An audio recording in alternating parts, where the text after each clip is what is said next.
चुनाव की तारीखों का ऐलान हो चुका है। पहले चरण की वोटिंग 6 नवंबर को होनी है, वहीं दूसरे चरण की वोटिंग 11 नवंबर को होगी।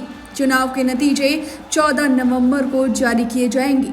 243 सीटों की इस सियासी लड़ाई में 3 बड़े खिलाड़ी बताए जा रहे हैं, जिसमें है एनडीए, महागठबंधन और प्रशांत किशोर की जन स्वराज पार्टी। पिछले 5 साल की बात करें तो 2020 के बाद से बिहार की राजनीति उतार चढ़ाव और अप्रत्याशित घटनाओं से भरी रही है। सत्ता के समीकरण कई बार बदले, गठबंधन टूटे और नए बने, लेकिन एक चीज जो नहीं बदली वो है मुख्यमंत्री की कुर्सी।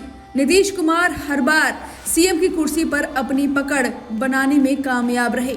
चौंकाने वाली बात यह है कि 2020 के विधानसभा चुनाव में जेडीयू 3 प्रमुख दलों में सबसे कम सीटें हासिल कर पाई थी। फिर भी पिछले 5 सालों से नीतीश कुमार ही बिहार की राजनीति के केंद्र में बने हुए हैं और लगातार सत्ता संभाले हुए हैं। आप फिर पधारे हैं यहाँ, तो आज हम लोगों को बड़ी खुशी की बात है। आप पहले आए थे, इधर हम गायब हो गए थे, तभी हम फिर आपके साथ हैं। हम आपको आश्वस्त करते हैं कि अब इधर उधर होने वाले नहीं है, हम रहेंगे आप ही के साथ। लेकिन अब नीतीश कुमार पर संकट के बादल मंडरा रहे हैं। इस बार उनसे दलित समाज नाराज है, ऐसा हम नहीं बल्कि रिपोर्ट बता रही है। दरअसल बिहार विधानसभा चुनाव को लेकर दलितों का मूड जानने के लिए एक रिपोर्ट तैयार की गई है, जिसे राष्ट्रीय दलित एवं आदिवासी संगठन परिसंघ NACDAOR के अध्यक्ष अशोक भारती ने जारी की है। इस रिपोर्ट का शीर्षक था दलित क्या चाहते हैं। रिपोर्ट में खुलासा किया गया कि नीतीश सरकार में बिहार के रहने वाले दलित समुदाय की हालत बद से बदतर होती जा रही है। शिक्षा, स्वास्थ्य और अत्याचार ने दलितों का गुस्सा बढ़ा दिया है, जिसके चलते माना जा रहा है कि नीतीश कुमार को इस बार दलित समुदाय वोट देने से परहेज करेगा।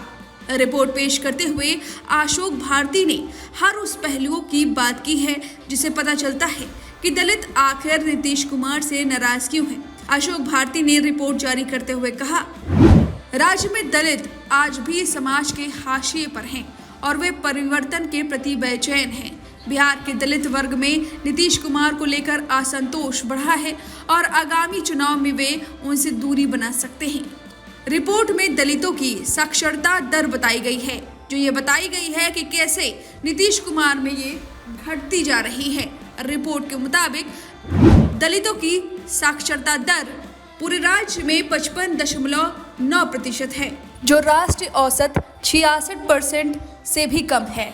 वहीं लगभग 62% दलित अब भी अनपढ़, अशिक्षित माने जाते हैं। वहीं मुसहर समुदाय की स्थिति और भी गंभीर है, जिनकी साक्षरता दर 20% से भी कम है, जो भारत में किसी भी जाति समूह में सबसे कम है।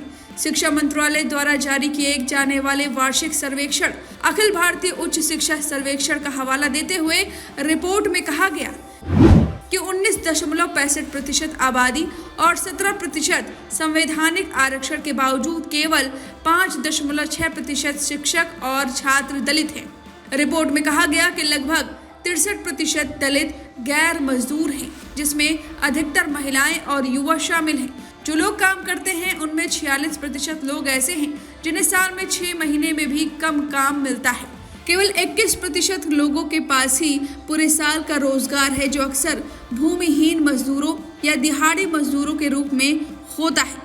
सरकारी नौकरी की बात करें तो बिहार में केवल 1.3% दलित ही सरकारी नौकरियों में हैं। अब बात करते हैं दलितों पर बढ़ते अत्याचार की। यह रिपोर्ट के अनुसार 2010 से लेकर 2022 के बीच बिहार में दलितों के खिलाफ अत्याचार बढ़ता ही जा रहा है। 85,000 से अधिक मामले दर्ज किए गए हैं। इसका मतलब है कि औसतन हर दिन लगभग 17 ऐसी घटनाएं घटती हैं जो दलित समुदाय पर अत्याचार का संकेत देती हैं। आपको बता दें कि बिहार में सबसे ज्यादा मतदान 36.1% अति पिछड़ा वर्ग के हैं। वहीं 27.13% वोट पिछड़ा वर्ग यानी OBC के हैं। अगर 19.65% दलित मतदाता हैं, जबकि 1.67% वोट आदिवासी समाज के हैं। अब इस रिपोर्ट से माना जा रहा है कि नीतीश कुमार को दलित समुदाय के वोट न मिलने से भारी नुकसान उठाना पड़ सकता है। फिलहाल देखने वाली बात होगी कि सियासी हवा बदलती है या इस रिपोर्ट के अनुसार ही नतीजे सामने आते हैं। अब इस रिपोर्ट पर आपकी जो भी राय है हमें कमेंट करके जरूर बताएं।